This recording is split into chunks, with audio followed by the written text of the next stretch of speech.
Your knowledge of contract language is imperative. You must know what a violation looks like if you wish to be active in its cessation. It is important to understand that being active and knowledgeable affects your overall bargaining strength. Together, we can forge a more militant NALC. Good morning and welcome back to Parcels of Knowledge, the podcast dedicated to delivering knowledge to the city letter carrier with your host, the Roseville Wrecking Ball. Today we are recording from Covington, Kentucky at the Kim Region Training. This is why you might notice I might have some audio issues, a little bit more than normal, but that's fine because you can still get the gist of what I'm trying to say. I figured it would be important to bring the Kim Region Training to you, the listeners, especially people at the Kim Training Kim Region, who might not be able to attend. So, we're going to summarize the general session on day 2. We're here in day 2, episode before this was day 1. General session lasted from 8 a.m. to 10 a.m. Now, Ronnie Roush was assigned to the Kim training this year by David Budd, and he did the opening. And he generally went from speaker to speaker. He would do his jokes, of course, and tomorrow's general session will include Brian Renfroes, so I'm going to be covering that as well. Branch 361 Kentucky led us with both a pledge and a prayer. We started off after that with Branch 1 Sandy Lamel. She spoke about the Disaster Relief Foundation. She is on the board of directors, and the directors look at the applications and look to give the membership as much as they can. They can immediately give access up to $1,000 in a matter of hours if a carrier is affected by something that would be covered by the Disaster Relief Foundation. If you make a claim, you must substantiate it, that including having a member go and validate the issue. They pay in addition to other things such as insurance. For example, if your insurance pays a certain amount, they don't discount based on what you've received from other things. What she talked about was the biggest obstacle is members failing to specify, such as, I lost everything. You must do things like itemize. She asked ranch leadership to help. Every single penny goes from a letter carrier to another letter carrier. Nothing goes into their overhead. You can go online and make a one-time contribution. And if you feel so inclined, pretty soon you will be able to make a contribution via payroll deductions, like the political fund, once that new stuff starts coming. Now, just to let you know, everything I'm talking about here is from my personal notes. It could be, that's why I'm making some little bit mistakes. My handwriting's not the best. But also, these are not my opinions. I'm repeating what the speakers say. So just take that with a grain of salt. Everything I'm saying here, not necessarily my opinion. It's probably the opinion of the people speaking. I'm just reiterating the general session to the rest of the Kim region. So next, we had a conversation by Tracy Shuck. She is the MDA coordinator. She talked about raising money for MDA, which right now they're actually doing an MDA walk. Then we had a speech by Matt Tanner. He is the legislative and political organizer for the region. He asked us to reach out to our reps to support these following bills. And he also said that it's been 2,143 days since Ohio State has beat Michigan. But anyway, he talked about the Protect Our Letter Carrier Act. In the House, it has 3 Michigan representatives, 2 Indiana, and 1 Kentucky co-sponsors. 145 co-sponsors total. He talked about the Federal Retirement Fairness Act. Michigan has 2 co-sponsors, Indiana has 1, and there's 107 co-sponsors total. He talked about the improving access to workers' comp. 7 co-sponsors total, 2 from Michigan, 1 from Indiana. He also talked about the Shipping Equity Act with total of 5 co-sponsors, 1 from Michigan. He talked about the much talked about anti-privatization resolution, HRES 70. It has a total of 222 co-sponsors, 7 from Michigan, 2 from Indiana, 1 from Kentucky. He also talked about 3 big issues that we had faced earlier from the government, which was changing everyone to 4.4% contributions for retirement, uh, basing our retirement on our high 5 instead of high 3, and eliminating the supplement bridge benefit entirely. He also explained that donating to the political fund is job security and protecting what we have as well. It's not a red or blue issue and hasn't been introduced yet, but there will also be a new bill being introduced about our retirement funds and reinvesting them, and he specified 80 to 90 people in attendance that aren't signed up and said we have to have a conversation about signing up. Next, and it's our final speaker, but also the speaker that took the longest, is David Mudd, our NBA, with his State of the Region report. First of all, he had us stand up and clap for the people around us because he said that we are the best damn region, our leadership is the best, and he thanked us all for spending our holiday weekend learning. I know he's done that once before, so I think that's a good thing for him to be doing. I think that's nice. Now, he thanked a few people specifically. Former NBA Ernie Kirkland and Pat Carroll and Troy Clark. And he also thanked Sandy Lamel. He thanked John Calloway from Region 3 because he's using him to help train our advocates. He thanked our RAAs, Kyle Incencio and Ronnie Roush. He thanked the RGAs, Anna Mudd, and the not yet announced Mandy Hankins. He thanked Matt Tanner, Anita Llewellyn, Kentucky State President Eddie Lee Lynch, Indiana State President Yahtzee Royston, and Michigan State President Ron Zaleski. Hopefully I get all these names right. I'm sorry if I didn't. He also thanked the master facilitators Ron Karras, Becky Frost, Mike, I can't get that name right, and Kelly Briscoe. He thanked all the Module 1 organizers. He thanked all Academy instructors, all OJIs. He thanked Ron Osborne, which is technically from Kentucky, but he serves on the national. I think I talked about him yesterday. He thanked all the DRTs, which in Michigan 1 is John Serwak and Eric Vansky. In SEMI, that's Daryl Tyndale. And in MI2, Ronald Sloan. And Indiana and Kentucky have Jim Gilmore and Steve Amarian. He talked about 27,000 page case file we had to make copies for last minute, yet we still lost due to certification issues and said that it needed 27,001 pages because it's the worst way to lose a case. Make sure you are properly certified. Next, he went into the details on Step B current cases.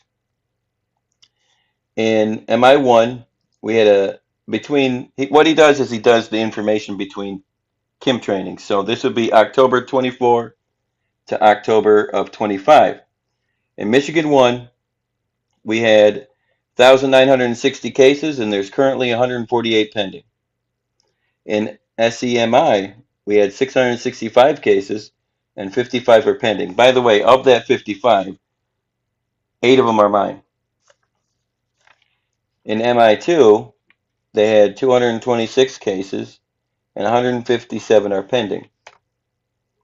In Indiana and Kentucky, we had 802 cases, and 427 are pending. Management has been reluctant to activate backup teams. Michigan 1 just resolved 98 cases on Friday. And if you are a trained DRT rep, stand up. And he said that he will activate some backup teams and area is in agreement. Some districts are sitting on 17,000 cases. Trying to train people to help other regions is what they're trying to do, but he's going to focus on our region first.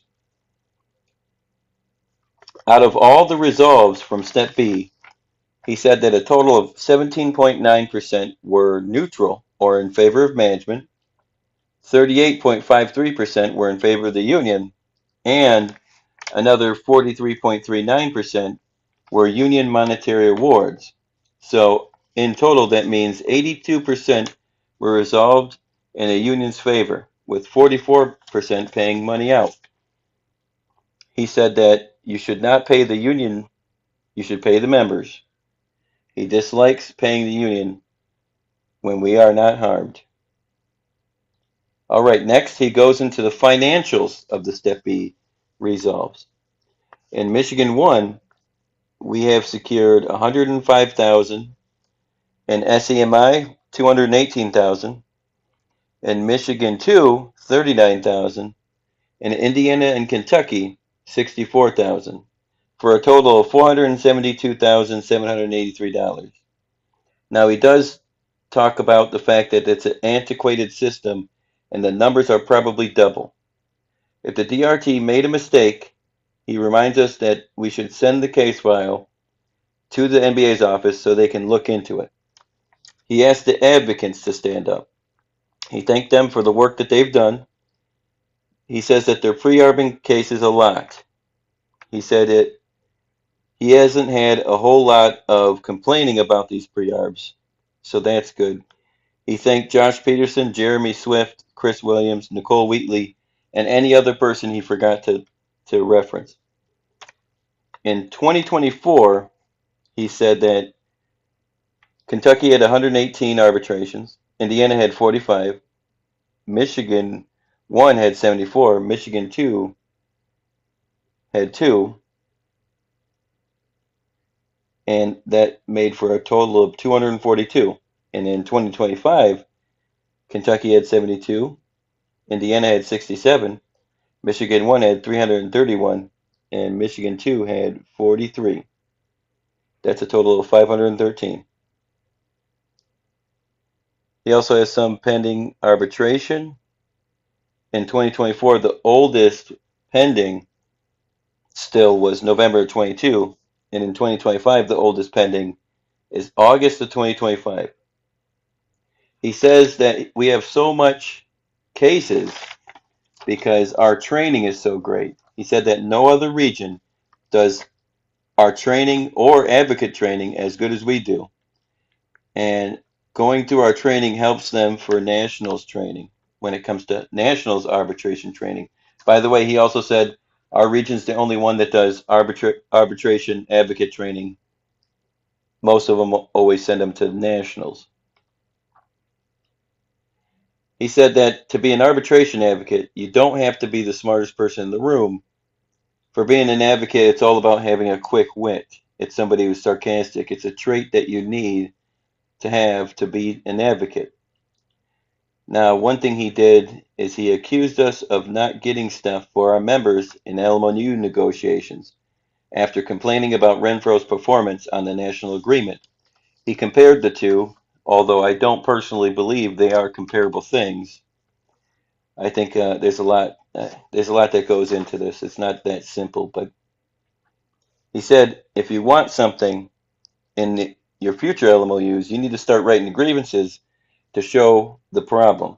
He said that the LMOU arbitrations that they currently have, the 5 of them that are pending, they're not that great. He said when it comes to arbitrations, we won 18, lost 18, and 4 other. And there's 798 additional cases pre-arbed between last Kim training in 2024 and this one in 2025. He also has 2 cases pending decision from Ann Arbor for Article 8s. For discipline cases, We won 8 and lost 7 with 2 other. For contract cases, 10 won, 11 lost, and 2 other with 2 pending. Sometimes we come up with funny angles and it works out against our favor, he pointed out. He said that we won arbitrations on JSOV, noncompliance, safety, and some disciplines, and some quarterly overtime. We lost grievances on guns at work, last chance agreements, discipline, delay of mail, attendance, 733 operation for parcels, Article 30 LMOU, annual and sick leave premiums, and limited duty. The EP we lost, we argued that it's not an emergency if you aren't wearing your seatbelt.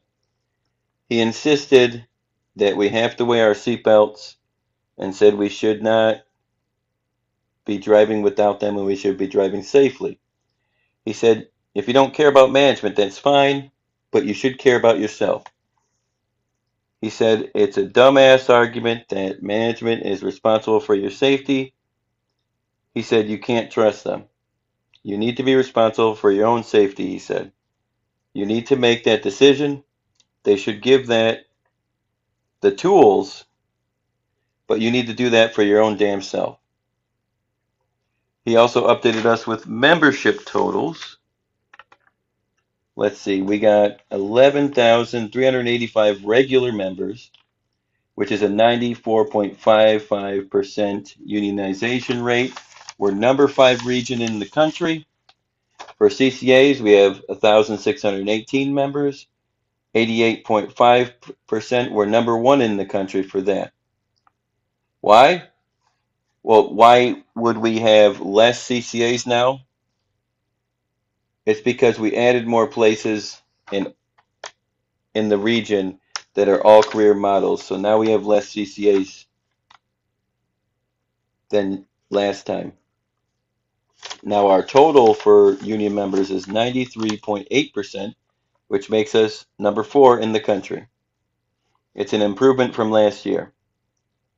He talked about how he forced non-functioning branches into mergers, saying it's mostly one route branches getting proper representation. He said when he got them merged, some of these buildings had mold and others had safety issues like no brakes on the trucks, and there were a lot of things that needed to be addressed.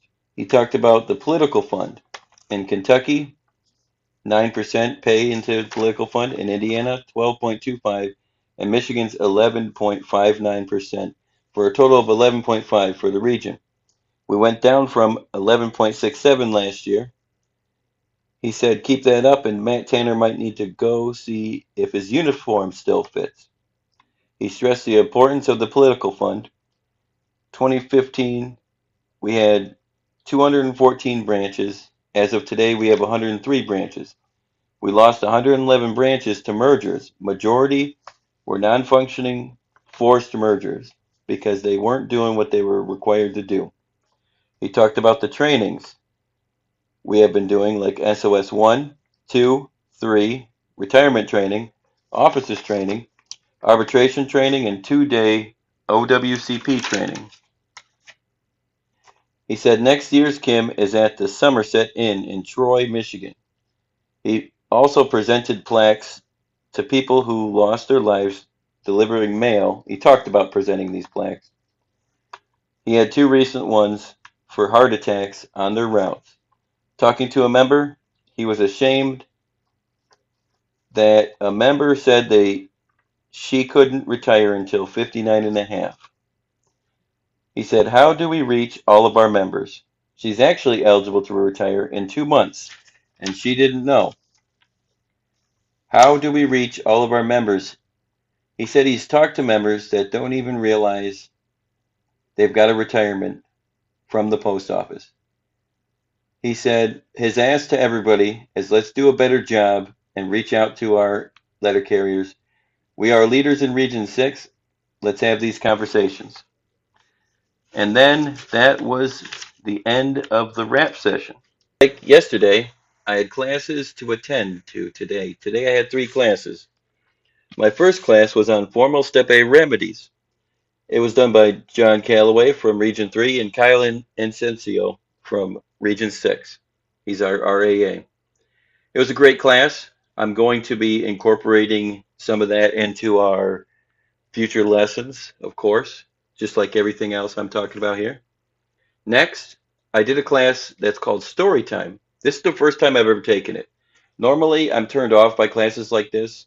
This is just normally a class where they teach you about stuff that has happened in the past, where they glorify, former MBAs and say, hey, what happened back then? Which is great. It's not a bad thing.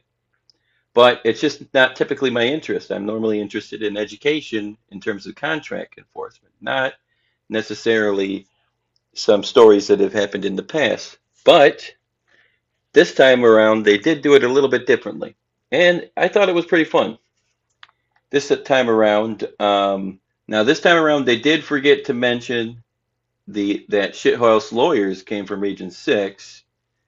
And, Jimmy K, just to let you know, I'm going to tell you a story time. When that Boston convention happened, I had some friends that I was talking to from across the country. And I was super embarrassed because one day they texted me, they said, who the hell is Jimmy K? And why is he calling us a shithouse lawyer? And I was a little bit embarrassed because I said, hey, that's a former person. Well, he's in for my branch. He's a former branch president and MBA. And they said, why is he calling us shithouse lawyers? And I guess Jimmy K started the whole shithouse lawyer thing, which I'm not very proud of. But it's his right to do, so, we're going to leave it at that. But anyway, back to the actual story time. The story time was mostly facilitated by David Mudd. So again, a lot of the things I'm going to say might not be my opinion, but I'm going to break down the story time and let you know what's going on. He said that this time, normally story time is not for information, but to learn about the history of Region 6. Now, we all get to participate this time, and there is a test. They gave us all QR codes in order to participate. It was hosted by David Mudd, Troy Clark, which is a former NBA, Pat Carroll, former NBA, and Ernie Kirkland, former NBA. He said that not present was Ron Brown and Jimmy K. It was focused on work rule changes. There was a little bit of history he gave us and a little bit of education. Then we went over a test. He said Article 12 allows for resolutions to be submitted by any branch or state association. He did say there's a caveat to that will come later on. Resolutions that pertain to the national agreement would then be forwarded to the chief spokesperson of the NALC negotiating team. He said the negotiating team is made of committees, the executive council members, headquarters staff, and rank and file, which is a new committee. He had Zed, which is from Kentucky, and he was on the rank and file committee, talk about being on the committee.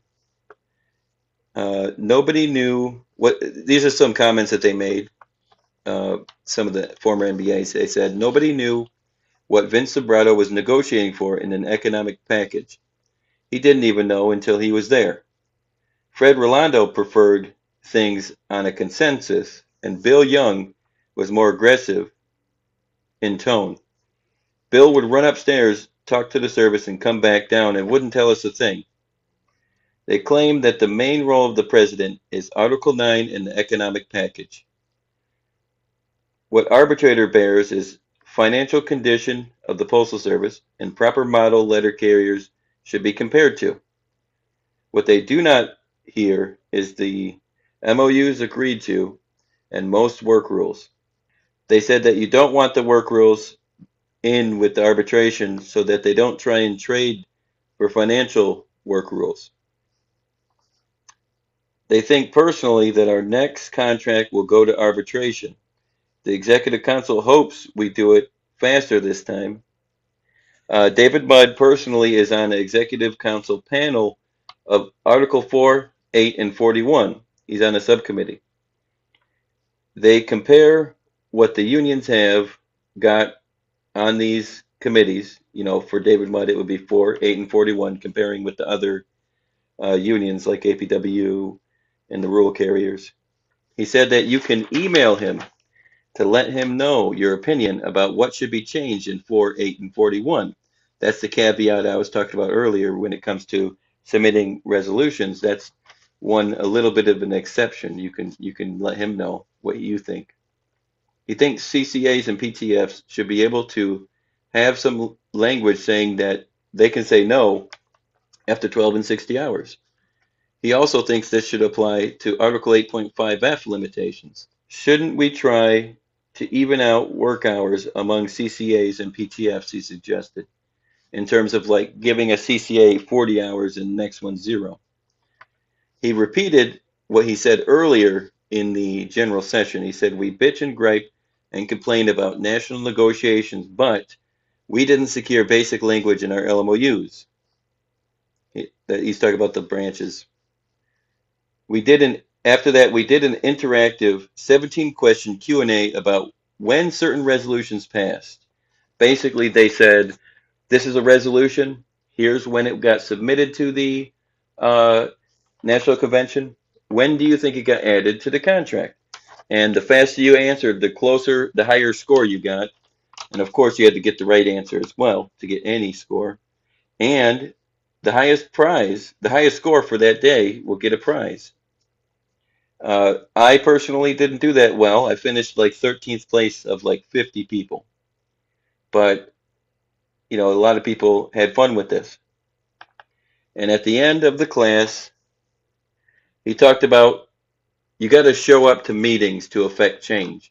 You can't just talk about it. You need to also be present. Like, for example, you want to submit a resolution? Well, you got to get to know the process as well. So you got to go to your union meetings. You got to go to whatever it takes to get involved, and then you can affect change in the best way possible.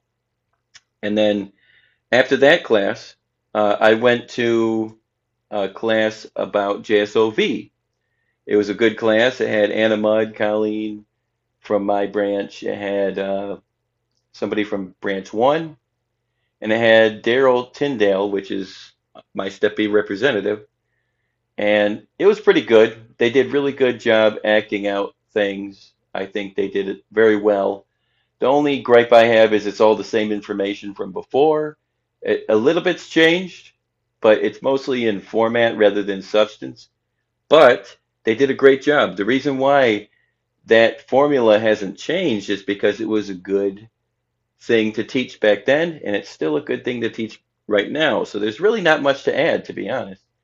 But I just want to thank all the educators at the Kim training, and I'm going to do my own shout outs later on down the line. All right, now lastly, we're going to get to our final segment and my favorite segment, the shout outs. I went around the Kim region training and I asked people, hey, would you like to make a shout out for someone you want to recognize or a branch or whatever you want to say, as long as it's positive and didn't insult anybody. And I also put out a number that people can call or text. And I got a multitude of responses. We're going to start off with the ones I'm going to have to read, which is, I got 2 of them. The first one will be a text message. Let's see. Shout out to all the stewards in branch 320. Great job of upholding the contract. That's from Jason Dunning from Waterford. I also got a shout out from Terry Furton from branch 4374, of course, and he made me read this. It's a shout out to Colleen Ellery Wood, branch 4374. She's the chief steward of Sterling Heights and currently running for vice president of branch 4374. Also, shout out to Andrea Zapata. I don't even know if I'm saying that right. Every time I say it, I guess they tell me I said it wrong. Of branch 4374. She's the shop steward of Shelby Township and currently running for OWCP representative for branch 4374. All right, so next I'm going to get into the recorded shout outs of the voices, and then we're going to move into my own shout outs. This may be the last shout out for the Kim training event because on the 3rd day, if I don't get any, we might not do an episode. We might not even do shout outs, and maybe we will do an episode. Oh, you know what? I guarantee you we're going to do an episode because I got to summarize Brian Renfroes General Session. But other than that, if there's no shout outs, there might not be any shout outs at the end. But now I'm going to give you the shout outs that were audio shout outs. And on the other side, I'm going to see you there and give you my own personal shout out.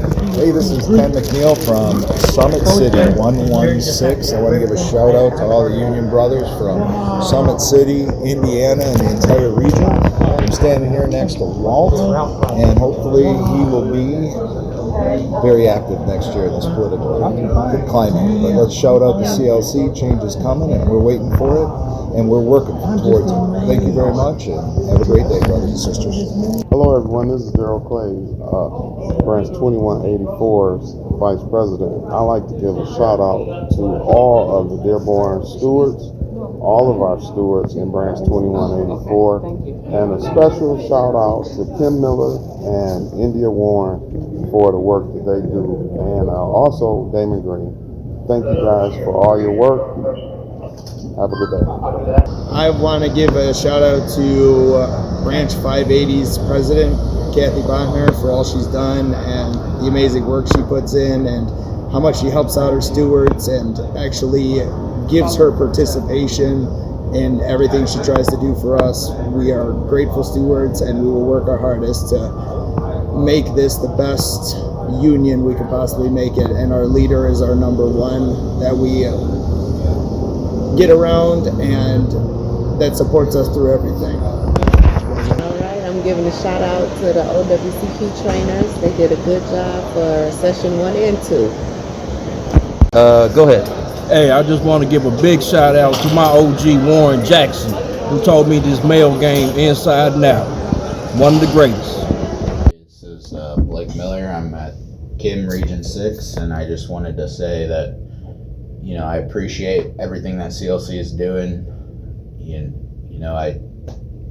Corey came up a while ago to our region with James Henry and Walt and Keontae, and it's just awesome, the mission that they're on. And, you know, the rank and file is, you know, finally waking up, and we've been woken up to the reality that we need change. So, you know, I just want to thank,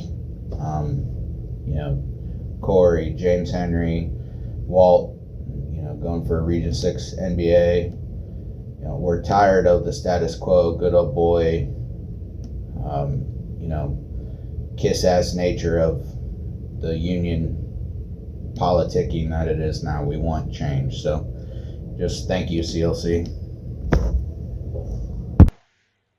All right. So next I'm going to do my own shout outs, and this will be the last segment of the day. First, I'd like to thank Branch 1395 President Chris Whittam. He's a great president and very well prepared. Thankfully, he was able to give me some paper. I owe him a lot. This guy is a great guy. And I can tell just from talking to him that he is very caring and invested in knowledge and a great person to have around. His branch is very lucky to have him. Jim Haviland, I'd like to thank him and Sandy Lamel for what they did last year at the Kim training. I don't think it got as much credit as it should have, especially at the branch level.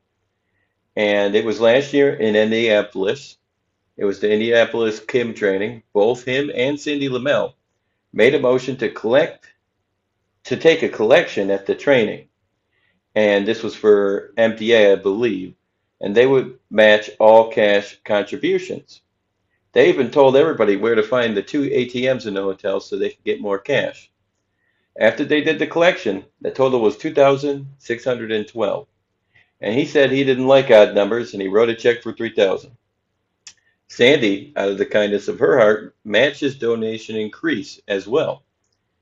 I think they did great things that day, and I see you guys, and I recognize you for what you've done. That was great. I want to thank Pam Kraft and Sherry Rutledge. These are great people from my branch, and I think it would have been great to see them here.